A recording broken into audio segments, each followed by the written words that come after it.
Je me présente Mathieu Lacombe, je suis responsable du développement projets spéciaux chez Héritage Saint-Bernard et je m'occupe également, je coordonne l'écomarché de l'île. Mon nom est Luc Lécuyer, je suis directeur général d'Héritage Saint-Bernard. L'écomarché de l'île, présenté par Desjardins, sera à sa 10e édition cette année. Donc, on voulait faire quelque chose d'un peu plus de spécial, d'envergure un peu plus.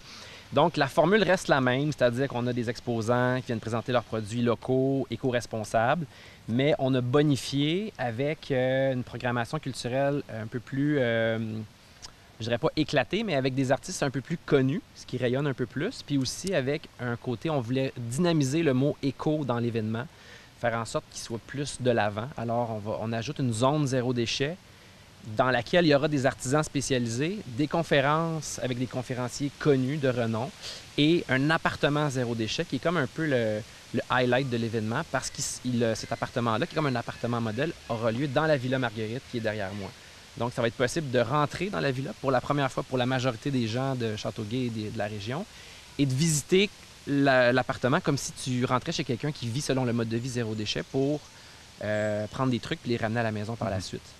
C'est l'événement le plus important de la région. On reçoit, comme tu disais Mathieu, entre 12 et 18 000 personnes cette année avec les 3 jours d'activité. Il y a une centaine d'artisans. L'année passée, c'était environ 80. Et puis au niveau culturel, ça va être très intéressant, c'est très varié. Alors c'est l'événement de l'année, de l'été à ne pas manquer dans la région.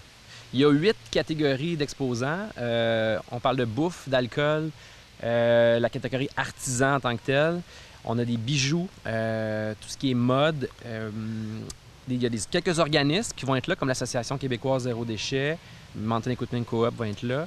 On a la catégorie tout petit, il y a quelques trucs pour les enfants, et soins et santé. Ouais. Donc ça, c'est les 8 catégories. Donc, c'est ce qu'on va retrouver à l'événement.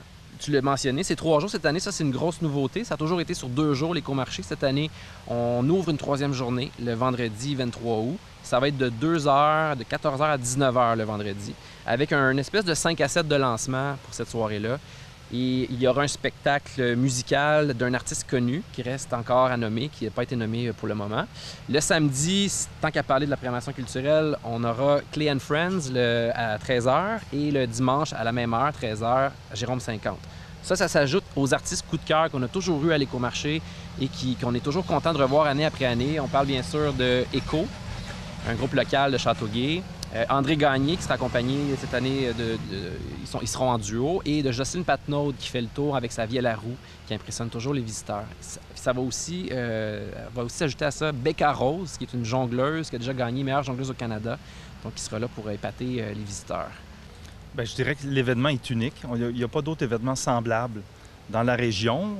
Probablement qu'il y en a au Québec, des événements semblables, mais en tout cas pas dans la région. Et puis, si tu veux trouver un produit qui est éco-responsable, fabriqué par des artisans, c'est ici que tu vas le trouver. Sinon, il faut aller chez l'artisan. Alors ici, on les regroupe, une centaine. Alors c'est l'endroit pour si tu veux venir acheter ces choses-là. Si tu veux faire tes emplettes pour Noël, c'est le temps. Puis ce que je rajouterais, ce qui fait la singularité de cet événement-là, d'un, c'est le site qui est exceptionnel sur le bord du lac Saint-Louis, qui donne un panorama incroyable aux visiteurs. Puis c'est ce qui fait le charme de l'événement, puis c'est ce que les gens nous disent année après année, c'est à quel point le site est merveilleux.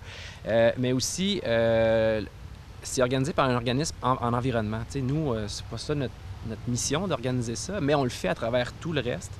Et tout l'argent, les dons qu'on amasse, s'il y a des profits qui sont dégagés, c'est réinvesti dans une mission de protection des milieux naturels. Donc ça, je pense que ça en fait un événement assez particulier. Ça fait 10 ans qu'on le fait. Ça s'appelait l'écomarché. On présentait des exposants locaux et éco-responsables, mais il n'y avait pas un volet éducatif ou un volet où tu apprends des choses que tu peux ramener à la maison puis pour sensibiliser les gens. Donc cette année, les conférences vont combler ce manque-là, puis va faire en sorte que notre mission environnementale va être transposée dans l'événement davantage. T'sais. Il y aura des navettes gratuites en provenance de 2 stationnements incitatifs qui sont, grâce à un partenariat avec Exo, on est très contents. On encourage les gens à utiliser le transport actif pour venir à l'événement, marcher s'ils ne sont pas très loin, le vélo, évidemment, et covoiturer. La place de stationnement est très limitée. Donc, ça va vraiment aider si les gens utilisent cette façon de se déplacer-là. Il y a un site Facebook pour le covoiturage, donc les gens peuvent aller sur ce Facebook-là pour voir s'il y a d'autres personnes qui se rendent à l'île. On dit aux gens aussi d'apporter leur gourde pour l'eau. On a des stations de remplissage d'eau, d'apporter leur tasse à café. Oui. Et d'apporter leur sac réutilisable. C'est un événement zéro déchet le plus possible.